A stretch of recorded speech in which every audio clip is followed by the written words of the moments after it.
Good evening everyone, A&E Solar Shop. So ngayon po, pakita namin itong 6 kilowatt na LV Topsun na 48 volts na hybrid off-grid.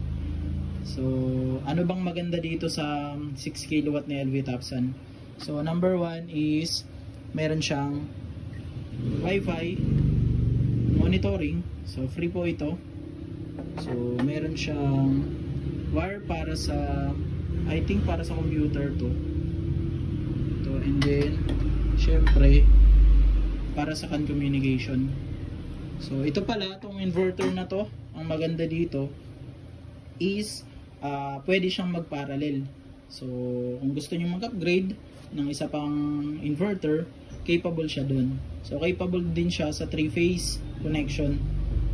So yun ang maganda sa kanya. Similar siya sa TBB. Ang kaibahan lang ng TBB is toroidal. Unlike ito is non-toroidal. But yung price niya is napaka-affordable po sa specs na pinapakita niya. Ang maganda pa dito, yung PV input voltage is mataas, nasa 500 watts. And also dual MPPT siya. Ito po. At pangalawa dito is mataas po yung PV input niya. So itong isang string is can carry 4,000 watts panel, and then yung second is 4,000. In total is 8,000 po. So ano po siya, malaking advantage po ito kumpara dun sa ibang mga inverter. Ang maganda pa dito na napansin ko is meron siyang CAN communication sa battery. So ito po is tinest na namin sa LV Topsun na 48100. So ayan po, nagko-communicate siya. So para ma-check, 49.4. So check natin dito. Ayan, 52%. So sa pag-set po sa mga customer po namin, kami na po nagse-set dito sa mga setting configuration po niya. So hingin lang namin yung types ng battery, or kung sa amin nang galing, so fully set na po yan, lahat ng setting niya, wala na siyang gagawin. Para safe din po yung system niya, from battery, inverter, and dun sa loads po niya. So yun po yung maganda pag sa amin nyo po nakuha yung item. And syempre affordable po pag sa amin din yung nakuha. May discount po kami binibigay dito. So ayun po, pakita ko lang tong side niya. So nandito yung dalawang PV input sa string 1 and string 2.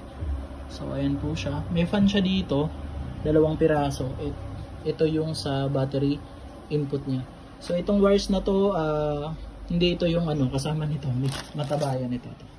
Ayan. Pang testing ko lang to. And then nandito yung part ng exhaust niya. Maganda dito, may filter din siya dito. Hindi papasukan ng alikabok.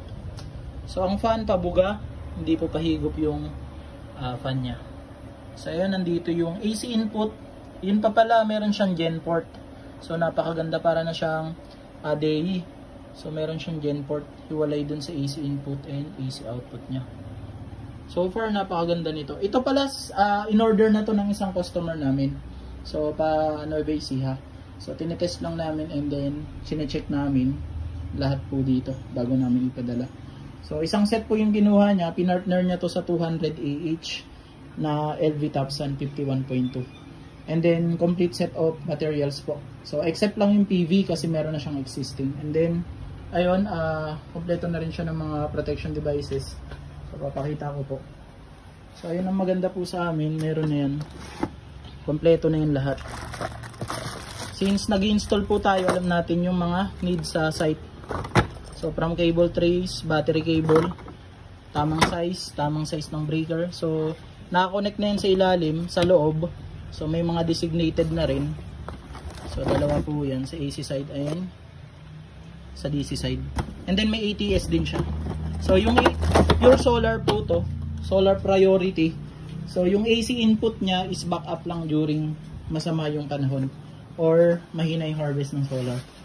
So ayun po yung naging setup ni sir. And then ito po available sa Lazada namin. And available din po sa shop namin. So visit lang kayo or mag-message po sa amin. So nag-accept kami ng credit card via GGives So, pwede rin po cash or bank transfer. So, ayun po, A&A Solar Shop, PM lang po. And magbibigay po kami ng contact number dito para yun po ang tawagin nyo. So, maraming salamat po.